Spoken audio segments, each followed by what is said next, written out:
Buen día, mi nombre es Patricia Ararat, soy estudiante de licenciatura de inglés como lengua extranjera, estoy en tercer semestre y voy a realizar una presentación sobre cultura como un concepto antropológico.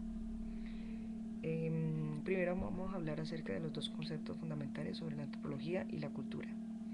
La antropología es la ciencia que se encarga de estudiar la realidad del ser humano, especialmente en los aspectos físicos, manifestaciones sociales y culturales de la comunidad. Pero cuando hablamos de la cultura es el producto de un aprendizaje que se produce en el seno de la propia sociedad. Realmente la antropología estudia los aspectos físicos y manifestaciones sociales y culturales de las comunidades, pero cuando hablamos de la cultura estamos hablando sobre las manifestaciones y comportamientos de un individuo. Según los antropólogos dan su concepto de cultura por medio de dos grupos, los materialistas y los mentalistas. Los materialistas es el comportamiento observado y los objetos materiales que facilitan la adaptación de un grupo o un entorno social, político o físico determinado. Realmente es un tipo de conducta característica de una especie. Es adquirida en el aprendizaje y transmitida de un individuo a un grupo por medio de generaciones a través de la herencia. Cuando hablamos de mentalistas, estamos hablando de la cultura, que es una abstracción o una serie de reglas o normas dadas por el comportamiento y la fabricación de objetos materiales.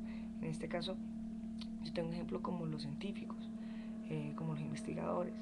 Y cuando estoy hablando de los materialistas, estoy hablando, se me vienen a la cabeza ejemplos como los jarlistas o las monjas. Eh, Ahora sobre la cultura. Cuando estamos hablando de la cultura hay diferentes conceptos, pero más que todo conceptos son características, eh, la cual estudian su comportamiento social.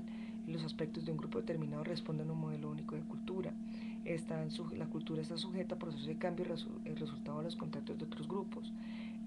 La cultura responde a los símbolos determinados mediante relaciones o comunicaciones de los individuos en un grupo. Existe un margen de permisibilidad del comportamiento de los individuos, porque no existen reglas, sino son conductas, se transmite de generación en generación mediante mecanismos específicos. Realmente la cultura proporciona a la búsqueda interminable al hombre, haciendo de comprender a sí mismo y su propia conducta, relacionándose al resto de los individuos, y eso es muy importante en cuanto ayuda a facilitar eh, lo predecible que puede ser un ser humano. Y dejo esta frase sobre la mesa. Cuanto más conocemos la cultura, más conocemos su conducta. Ahora cuando hablamos sobre la cultura y la sociedad, estamos hablando de que el individuo pertenece a una sociedad, pero no a una cultura. De que el proceso en que el individuo se integra a la sociedad se conoce como socialización o mejor llamada la adaptación. Realmente la sociedad es un grupo de individuos unidos por series comunes, en donde mantienen relaciones interpersonales. Ahora, cuando hablamos de cultura, hablamos de un modo de vida de grupos de individuos que viven en una sociedad donde afecta su conducta. Cuando estamos hablando de enculturación, estamos hablando de que son los medios y la forma en que se transmite la cultura, por ejemplo, adquiriendo usos, creencias, tradiciones, etcétera, en la sociedad que vive. Este término alude al aprendizaje tanto consciente como inconsciente dado por las generaciones mayores sobre los modos de comportamientos y conocimientos sociales. Eso más que todo coloqué como la imagen de la profesora eh, enseñando lo mismo a un estudiante, la cual ya tiene otra información mucho más general. Otros ejemplos es cuando estoy pensando en mi familia, diciembre, villancicos. ¿Sí? Yo aprendo esos villancicos porque mis papás me lo enseñaron, porque los abuelos lo enseñaron, porque así todas las generaciones enseñaron aquí en diciembre, escuchamos villancicos, escuchamos maravillos, escuchamos todo ese tipo de, de como de tradiciones, ¿sí? Pero lo que son lo aprendemos por medio de la herencia. Ahora, cuando hablamos de relativismo cultural, estamos hablando del hecho de que cada cultura posee rasgos comunes con los demás, pero a la vez es diferente a cualquier otra cosa.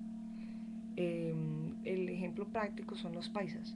Cuando hablamos de paisas, eh, uno los puede identificar fácilmente, como de su ropa, son más caucásicos, son ojos más claros, son mujeres que tienen, no son voluptuosas, pero sí tienen sus senos grandes.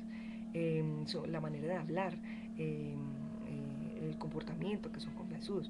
O sea, realmente entre ellos se parecen, tienen rasgos similares, se identifican fácilmente dentro de una comunidad de acuerdo a que tienen rasgos definidos.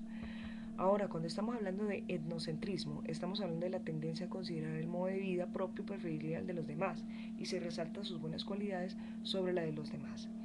En este caso estoy hablando de la costumbre de juzgar de forma poco crítica el comportamiento de otros individuos de acuerdo al conjunto de normas de la cultura propia. O sea, es la manera de valorar su propia cultura por encima de los demás. Eso lo vemos en las universidades o lo vemos hasta en los barrios, cuando se cree la gente mejor que los demás, cuando realmente tenemos las mismas condiciones. Universales de la cultura. El primer autor se lo clasificó en unas categorías como el habla, rasgos materiales, arte, mitología, conocimientos científicos, prácticas religiosas, familia y sistemas sociales, propiedad y gobierno y guerra.